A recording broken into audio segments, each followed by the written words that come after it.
When you need controlled, even heat, cast iron has superior heat retention and durability. Our cast iron cookware goes from stovetop to oven, under the broiler, on induction cooktops, on the grill, and you can even put it on a campfire.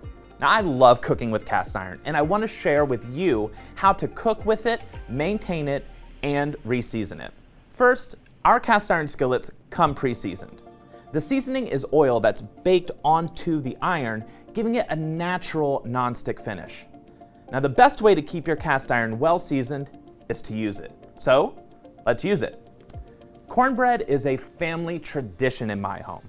Add the oil to the 10-inch cast iron skillet and place it in the oven. Preheat the oven to 425 degrees Fahrenheit.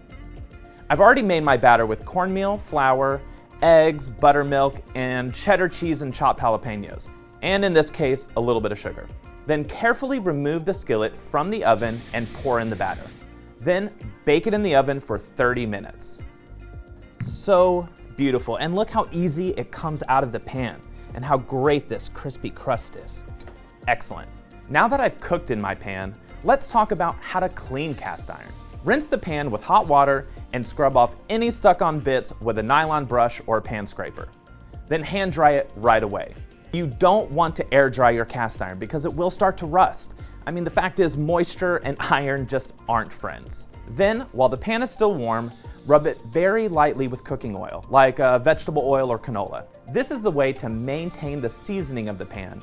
Then, store it in a dry place. Now, you shouldn't have to re-season your cast iron very often, but if you notice the surface getting dull, splotchy, or rusty, here's what you do. Wash the pan in warm water, then dry it. Rub a light cooking oil all over the pan. I mean, cover it inside and out. You want to rub the oil around, removing as much of the excess oil as possible. This step is super important because too much oil can pull into droplets or get sticky. Put the oiled pan upside down in a preheated oven at 450 degrees Fahrenheit or 230 Celsius for 1 hour. It helps to place a sheet pan on the rack below to catch any oil drips.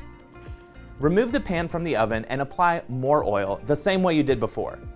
Then place it back into the oven upside down for another hour.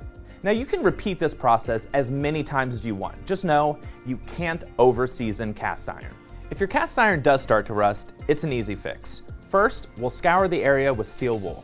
Then rinse the pan out, dry it, and rub it with a light cooking oil. This will let the seasoning build up over time. The care, seasoning, and cooking traditions that you put into this pan can last for generations. I mean, you can pass it on to your kids, they can pass it on to theirs. I mean, that is pretty amazing. Now, I can't wait to see what you'll create in your cast iron.